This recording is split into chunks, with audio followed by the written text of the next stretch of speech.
नचिकेता ने कहा कि आपने मुझे तीसरा वरदान मांगने के लिए कहा और मैं आपकी आज्ञा का पालन करता हुआ तीसरा वरदान मांग रहा हूं कि आप मुझे ब्रह्म विद्या का उपदेश दें, जिसके माध्यम से व्यक्ति पूर्ण ब्रह्ममय बन जाता है, पूर्ण ब्रह्मांड का एक भाग बन जाता है, पूर्ण ब्रह्मांड एक बन जाता है।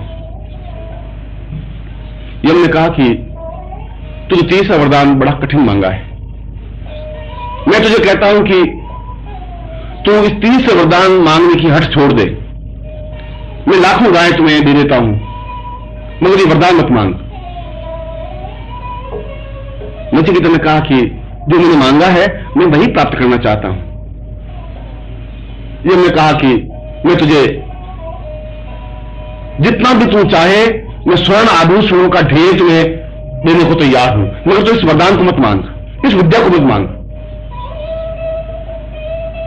नचिकेता ने कहा कि मैं इस स्वर्ण ढेर को लेकर क्या करूंगा? वह स्वर्ण ढेर तो समाप्त हो जाएगा, वो तो मेरे शरीर के साथ ही अपने आप व्यर्थ हो जाएगा। मैं तो उस ब्रह्म विद्या को जानना चाहता हूं जो अपने आप में अमृतत्व है, जो अपना अमृत कुंड है, जो अपने आप में सिद्धार्थन है, जो अपने आप में पूर्णता है, जो अपने आप में श्रेष्ठता है।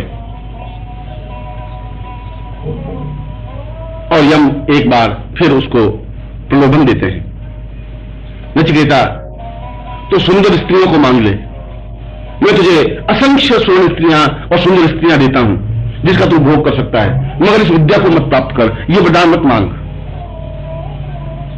नचिकेता कहता है कि जो चीज मुझे चाहिए अगर वही मुझे प्राप्त नहीं हो तो मैं हजारों हजारों सुंदर स्त्रियों को लेकर के भी क्या करूंगा, उसकी क्या प्रयोजन होगा।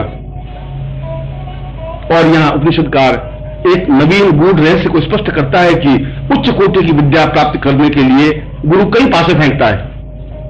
गुरु प्रलोभन देता है कि यह विद्या तेरे काम की नहीं है, तो उस विद्या को प्राप्त मत कर, मैं तुझे लक्ष्मी साधना दे देता हूं, मैं तुम्हें तारा साधना दे रहा हूं, मैं तुम्हें अप्सरा साधना दे रहा हूं।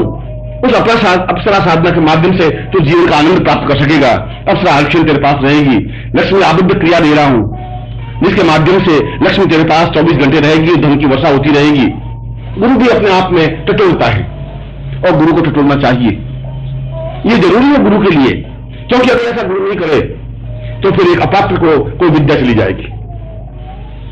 मगर जो योग्य शिष्य हैं, जो कर्मठ शिष्य हैं, जो अपने आप में अद्वितीय शिष्य हैं, वो प्रलोभनों में नहीं आते। उनका तो एक लक्ष्य होता है, एक उद्देश्य होता है, वह तो एक ही बात सोचते हैं। जो यदि नचिकेता चाहता तो बीच में रुक जाता है, प्रलोभनों में आ जाता है, वो स्वयं ढेर लेकर के शांत हो जाता है, वह सुंदर स्त्रियों को प्राप्त करके रुक जाता है। मगर जो बीच में रुक जाता है, जो गुरु के इस प्रकार के आशीर्वाद से या गुरु के इस प्रकार के प्रलोभन से यदि शिष्य बीच में रुक जाता है तो समझना चाहिए कि यह शिष्य अपात्र है या योग्य है। यह शिष्य ब्रह्म विद्या प्राप्त करने का अभिलाषी नहीं है, ब्रह्म विद्या को प्राप्त करने का इसमें तजुर्बा नहीं है, इसमें चेतना नहीं है, इसमें एक जीवट नहीं है। क्योंकि ब्रह्म विद्या को प्राप्त करने का तात्पर्य है कि अपने आप में व्यक्ति कर्मठ हो, योग्य हो, साहसी हो, दृढ़ निश्चयी हो, प्रलोभनों से परे हो। आज ब्रह्म विद्या प्राप्त करने के बाद फिर वो प्रलोभन में गिर जाता है तो उससे ज्यादा असक्त, इससे ज्यादा घटिया शिष्य तो कोई बन ही नहीं सकता। आज ब्रह्म विद्या को जानने वाला यदि छोटे से स्वार्थ में प्रेरित हो जाता है तो कितना बड़ा नुकसान हो सकता है। आज ब्रह्म विद्या को जानने वाला अगर शिष्य स्त्रियों के चक्कर में पड़ जाता है तो कितनी बड़ी अहित दे जाता है। इसलिए उसकी परीक्षा लेनी जरूरी है, उसको टोकना जरूरी है, उसको अन्य कई तरीकों से उसको चेतना लेनी जरूरी होती है। गुरु तो एक पासा फेंकता है, एक चालाकी बरतता है, एक प्रलोभन देता है और गुरु देते हैं, गुरु प्रलोभन देता है। नचिकेता दृढ़ निश्चय रहा कि मैं अगर आप मुझे दें तो ब्रह्म विद्या ही दें, क्योंकि मैं ब्रह्म विद्या ही प्राप्त करना चाहता हूं। यह बहुत प्रसन्न होते हैं और कहते हैं कि मैं तुम्हें ब्रह्म विद्या दे रहा हूं। सा ब्रह्म सा पूर्णम सा चिंत्यम सा द्वितीयम सा सोहम सा पूर्वा सा चिंत्यम।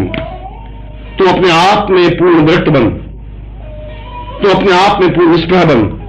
इस ग्रस्त में रहता वो भी गृहस्थी मत बन, इस संसार में रहता वो भी संसार मत बन। जीवन को पूर्णता से ब्रह्मत्वमय बन। तू मेरे पास आया है, मुझे गुरु बनाया है, मुझे अपने आप को सौंपा है, मैं तुझे अपने आशीर्वाद के द्वारा मैं ब्रह्म विद्या तुम्हें दे रहा हूं।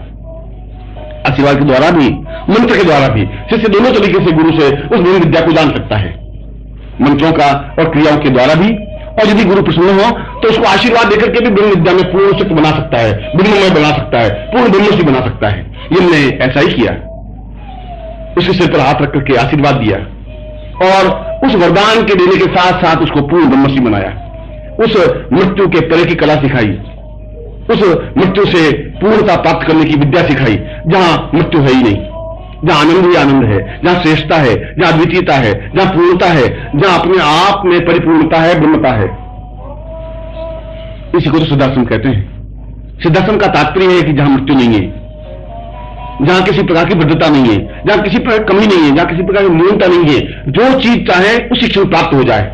हम अपने आप में तेजस्वी पुंज बन सके, अद्वितीय बन सके, हमारे लाट पर भाल पर अपने आप में चैतन्यता और तेजस्विता आ सके, हम पूर्ण रूप से ब्रह्मसी बन सके, ब्रह्ममय बन सके। और यह ब्रह्ममय श्रेष्ठ गुरु के द्वारा ही संभव है। श्रेष्ठ गुरु के द्वारा ही सिद्धाश्रम में जाना संभव है। श्रेष्ठ गुरु के द्वारा ही ब्रह्म विद्या की जानने की क्रिया संभव है। जो प्रलोभनों से परे हो जाता है, जो अपने आप को समर्पित कर देता है, जो अपने देह को, अपने प्राणों को गुरु के चरणों में समर्पित करता हुआ इस विद्या को जानने के लिए अभिषेक बनता है, जो निश्चय कर लेता है मुझे विद्या जाननी है, तो दोनों तरीकों से जान सकता है।